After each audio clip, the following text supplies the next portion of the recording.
Hello everyone and welcome back to Deckled Edges. I'm your host Camilla and today we are finally back with another episode. Now I know what you're thinking. Camilla, where have you been? But to be honest, I think this break has just been a long time coming because this semester has really been a time for me to step back from pressing on the gas pedal all the time and just doing everything as much and as fervently as I can and trying to find the time to gain back my actual passion for my old hobbies. And reading is one of them. And, obviously, I did start Deckled Edges last year and I was a lot busier last year. But at the same time, I feel like although I was able to talk about books that I was able to read, I just wasn't able to read as much and for the sheer pleasure of it as before. So now I genuinely feel like I've been getting back into the swing of reading. I've read some books that I'm really, really excited about. I haven't been this excited about a book in a long, long time. And I'm super excited to share it with you guys. So hopefully that was enough explanation as to why I have been kind of taking a break for the past few months. But now I'm back and I'm so excited. I have a good catalog of books that I'm so excited to talk about. So hopefully you are willing to sit down and relax and talk about books with me again. So, as I'm very excited to announce, the book that we're going to be talking about today is the Posthumous Memoirs of CUBAS, which is a book by the Brazilian author Joaquim Machado de Assis. And this is considered a classic, but it's a Brazilian classic. It's a classic that is very, very famous in Brazil. However, has not really made a foray into the rest of the world up until recently and more recent translations. However, there's so much to be said about this book. I was recommended this book years ago, I believe, and I don't exactly remember by who, but it always kind of stuck in the back of my mind as having such high praises sung about it, but I never really got around to it, and then recently I got around to it, and I'm so glad I did. So a little background on Machado de Assis, and also just translations in general. So Machado de Assis, he was a man of Portuguese descent, born in Rio de Janeiro in 1839, and he was a Brazilian poet, novelist, and short story writer. He's widely considered to be a classic master of Brazilian literature, and he has a very distinctive style. He had an upbringing that was honestly quite sickly, and he found employment at the age of 17. He was a printer's apprentice, and from there he sort of began to be immersed in the idea of printing and writing. So from there, he began publishing short stories and poems and novels. Eventually, he became a rather successful man in the Brazilian literary world, but after he fell sick again, he kind of withdrew from the public sphere and then came out later with his most famous novel, the Posthumous Memoirs of Brás Cubas. Now, to me, this book has a very novel air. It feels, and this is a common sentiment that I've noticed, it feels fresh and it doesn't feel dated in its humor and in the pacing and in the cadence, mostly because modern books, although they're very good and the tried and true formulas for books are tried and true for a reason. And there are many wonderful novels consistently being produced within the already established bounds of literary rules. However, this is kind of a unique book in that it kind of breaks those norms, and it breaks them hundreds of years before really that many people break them again, And so it's very choppy chapters. It's written in this witty, cynical, unreliable narrator. It's written after his death in the first person, and he's recounting his life in the past tense. It's crazy. It's an interesting, unique format of a book. And throughout the whole novel, it's just continually striking that it doesn't feel old. The only thing that I would say that definitely does feel dated and as a product of his time is the continued mentions of slavery. I mean, Brazil, and specifically where this novel takes place in Rio, is just a very large slave trading port. And so it is a little bit disconcerting to really read about it as if it's commonplace in the time period of the novel. But you do have to understand that, like, while the prose really does feel quite modern, as well as the humor, which is one of the novel's biggest strengths, I would say, it also is a little bit disconcerting to hear about just the informality with which it discusses slavery. But yeah, truly, other than that, it just feels like such modern pacing. And I think this is also in part thanks to the translation. I mean, obviously, with any translated book, you are going to have some deviations from the source text. I mean, language translation is just a fascinating subject in and of itself. I could probably spend hours talking about it on its own, separate from the book. But when you think about it, a language has so many subtle nuances, not just slang, but little deviations in the way with which they treat words and they treat phrases, not only as tools for communication, but as methods of conveying feelings, emotions, all these different sort of things. And especially in books, language is the most powerful tool that it can wield.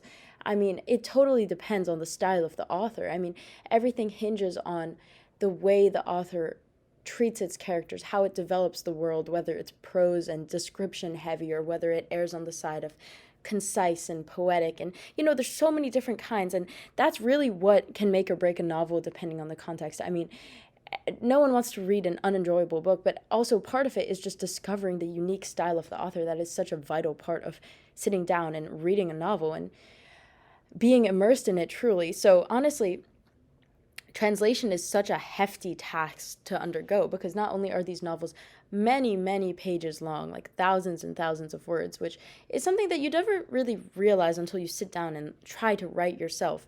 You need to, like, the sheer amount of work and effort that goes into a book is truly something else. And to sit down and translate it and really try to capture the voice of the author in a way that reflects the true integrity of the piece, but is also just as fresh and just as it retains the idiomatic meanings. And that is something that I loved about this book. I had not read very many translated books before, but to see the care with which the translator took to not only translate it lovingly, but to preserve in my opinion, I read this on Kindle, and I think that is probably the best way possible that you could read this book, because this book has a lot of footnotes, and those footnotes are there to provide historical context.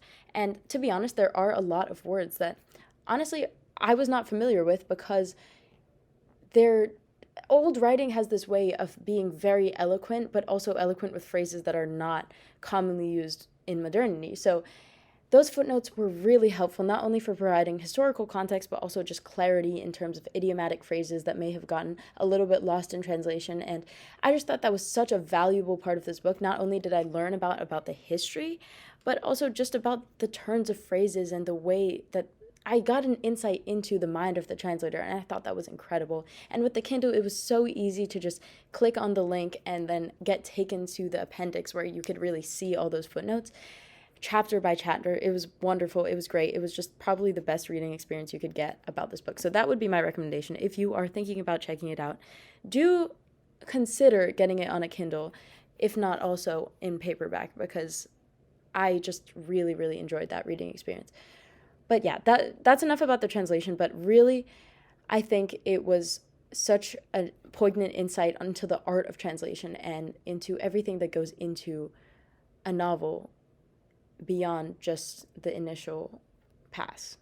All right, delving into the book itself, as I already sort of mentioned, we do have an aspect of novelty to this book, which was something that was so interesting, in that this book is told by a narrator, CUBAS, from the grave. He's already dead, and he's recounting his life story, and he's taking us with him through his death, through his life, through his achievements and non-achievements, and he's telling it in this cynical, witty way that makes you laugh but also makes you cringe at the same time, because this man is not exactly a good person. Now, he's a very unreliable narrator. He has whims and flares and whimsy and all the sort of thing that makes you question his morality and also his reliability in recounting it. I mean, to be honest, this man, not a moral man.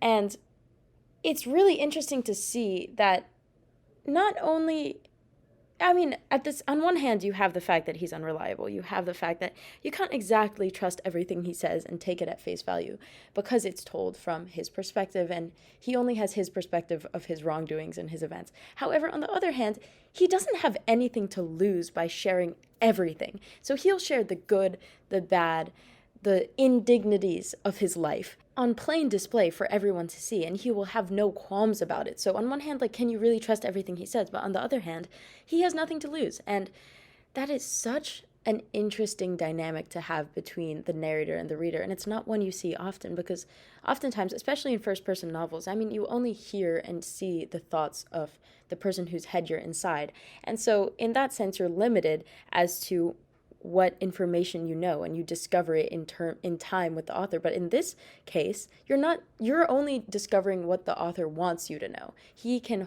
withhold or tell everything, but he doesn't have to withhold anything, because what good would it do to judge a dead man?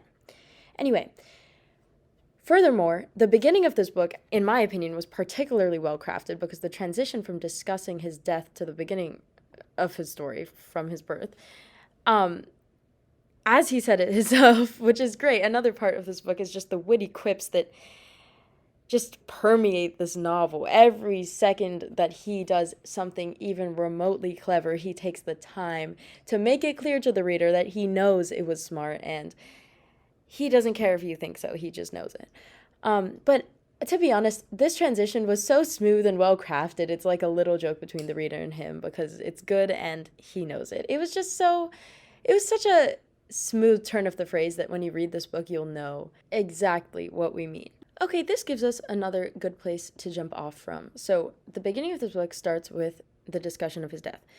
First and foremost, this is our first introduction to this character, and it gives us a really good insight into his mind and who he is. He's really weird. Like, this is a really, really strange character. He talks about this plaster that he has this brilliant idea for, and it just becomes all-consuming, and it is such a part of his mental trapeze and mental circus and all these sorts of descriptions that he really impresses onto us that are so all-consuming that they eventually lead to his death, because he's so paralyzed by this idea that he will focus on nothing else. And to be honest, his death isn't really that interesting in the hindsight of reading this novel. It's more so the fact that we're introduced to one of the great regrets of his life, even though we don't realize it until later on. And also, in the beginning, we are introduced to the first big running thematic element of his character, that he has this inherited fear of never amounting to anything worthy of his birth, which invariably is the truth. And as you read this book, even though, I'll talk about this later, but you're not made to like this character, but you do find yourself a little wistful that he really doesn't amount to much. And in this way, it's like this idea of wasted potential. And I think this is such a relevant topic to just lives in general, and I think it's why this book will resonate with a lot of you, because there's this idea of wasted potential and the things that you could do with your life, but then bad decisions lead to this just person reflecting on their life and realizing that, I mean, not even really regretting it, because that's just the kind of person he is, but just realizing that there's really not all that much that he achieved, even in this life of eventfulness. I don't know. It's really odd, and it's a little bit humbling. Not humbling, but just somber to realize that this man who was given everything didn't really amount to much, and that the great triumph and great experience of his life was an affair, you know? And so, okay, I'll get to that. But anyway, invariably, the truth is that he doesn't amount to much in his life, and it's odd to see that this is introduced to us at the beginning of the book, and it's also introduced to us as something that like a standard that his father holds him to, and then it's just a little bit sad to see that, you know, this theme continues throughout his life and never changes. The great triumph of his life is his affair with Regilia, which for once in his life, he wins over Lobo Neves, or really anyone. He never really has a win. And even that is fickle, and it's temporary and contrived, and she's never really his and he's never really hers, and at the end of the day, you know, winner takes it all, right? Anyway, so thus stems the cynicism with which he regards life. I mean, it's also, you know, you could say that he has regrets and that he regards his life with this, like, demeaning attitude, but it's really not true. He's just carefree. He never faced any consequences from his actions, and this is not like a book in which he's in some kind of afterlife, like receiving punishment or for his actions and slights and sins, but honestly, he's literally just sitting in the ground dying, like dead. So it's odd to see that he doesn't have, beyond his cynical remarks, he doesn't have any sort of feeling or remorse or regret about this unremarkable life that he lived. But anyway, so there is like this extremely cynical aspect of this book, but it's also incredibly mirthful. There's this humor to it, and this almost dry, self-deprecating humor that, shows he really has no reason to take things seriously. And it's really what makes it enjoyable to read. Like, there's these quips and comments that, you don't like the guy, but he's funny. And, he's content in unhurriedly recounting his life and escapades. He has no desire to entertain moral posturing, because what does he have to prove? He doesn't have anything to prove to the reader.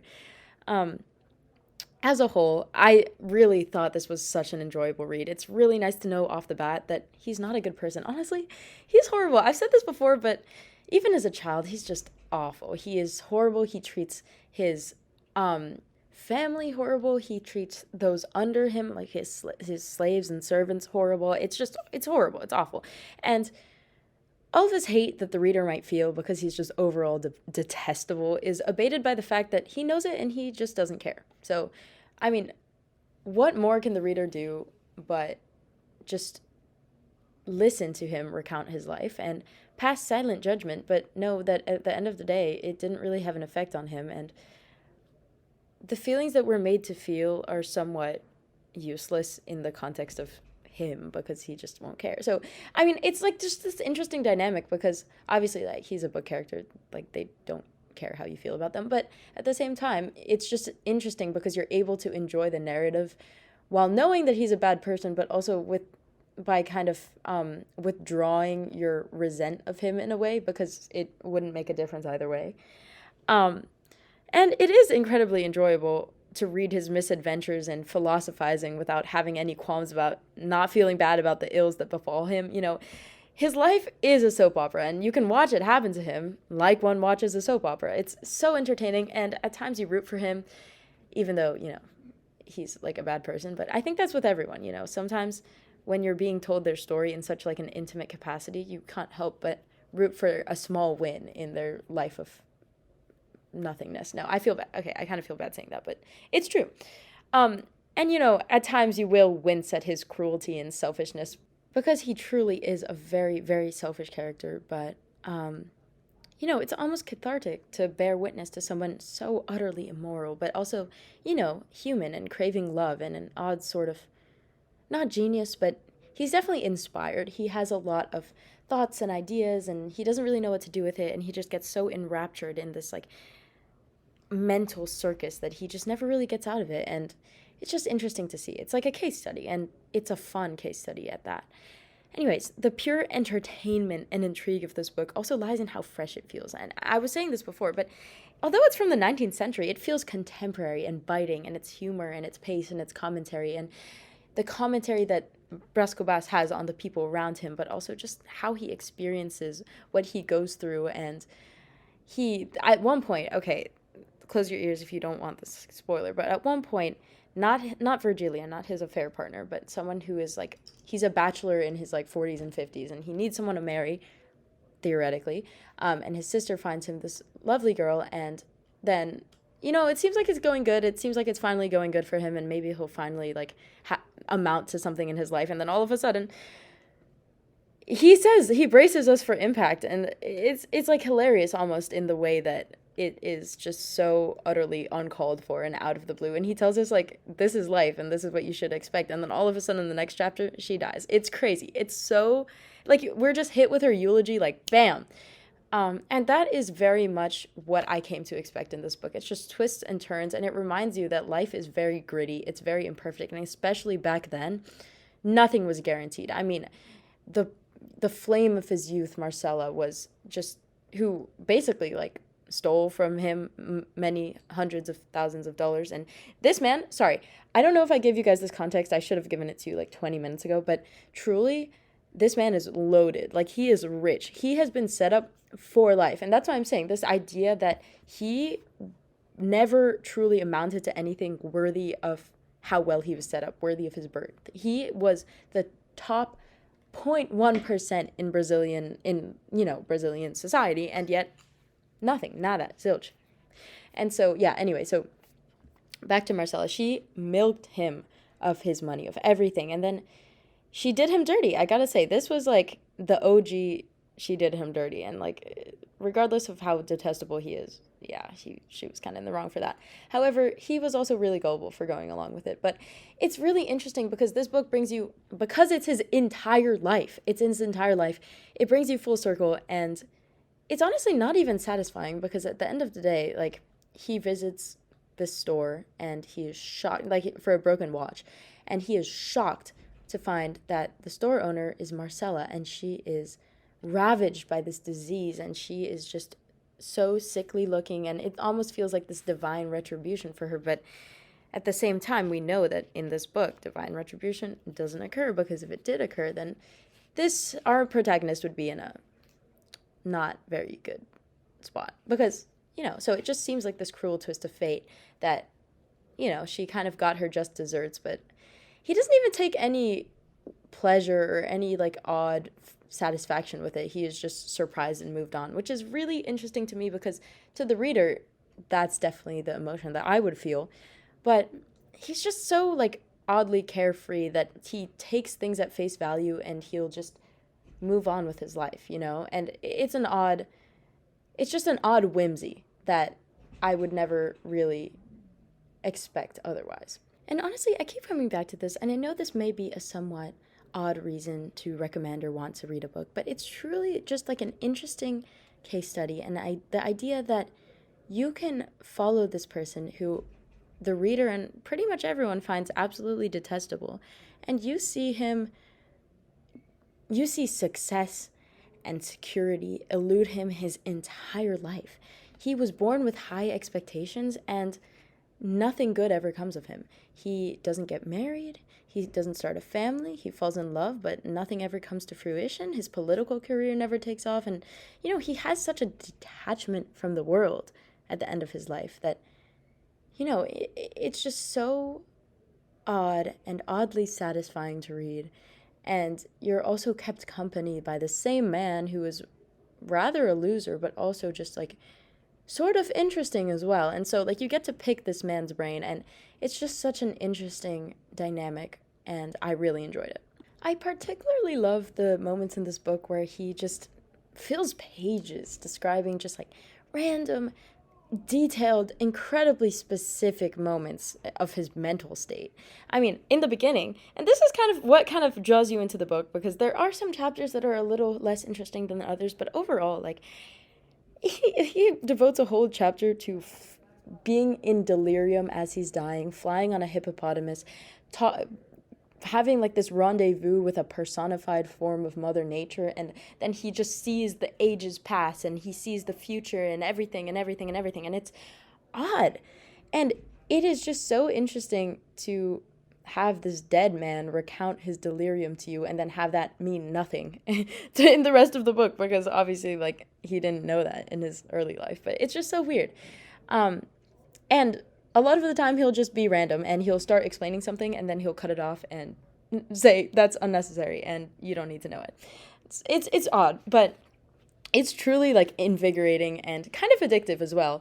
And just his entire affair with Virgilia, oh my gosh, so interesting. Like, you see these two people who appear to really care and love about each other. And to be fair, like, they were intended to get married at first, but their love didn't really start until after, so I don't really know.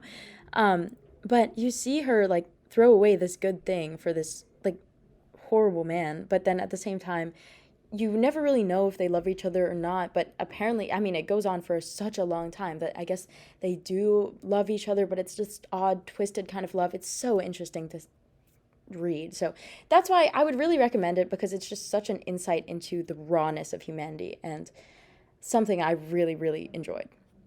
Now, before I end this episode, because there are infinite things I can say about this book, to be frank, I think I want to go back and look at some of my annotations from the original book and some of the things that I highlighted, because I think that the true best way to read this book, I think I mentioned this before, is on the Kindle, because you can really get the full experience, go back and forth with the footnotes that will not only give you important historical context, but just general flavor of what the author truly meant, so it doesn't get lost in translation, literally. But I'm going to read something from page 263, and hopefully through these excerpts you'll get a bit of a better idea of the freshness of this prose and the real youthfulness and wit and humor and just profound insight that you get through some of these lines, even though the characters are complex. That's what you end up loving about this book. So anyway, from page 263. To live is to fight. A life without struggle is a dead sea at the heart of the universal organism. There's a lot of this philosophizing that goes on in this book, but it doesn't seem too overbearing, because you know it's sort of a part of the satire. It's sort of a part of the wit and just like the author poking fun, but also actually imparting upon the reader something actually meaningful. So I love these little quotes that let you they're tantalizing, and they let you really feel and kind of pour over some of these lines. Also, an example of him just being very self-aware, a very self-aware narrator. It says, 50 years old, there was no need to confess it, really. You'll already have noticed that my style is no longer so nimble as in its first days. Again, and then he makes another reference to it later on in the same page.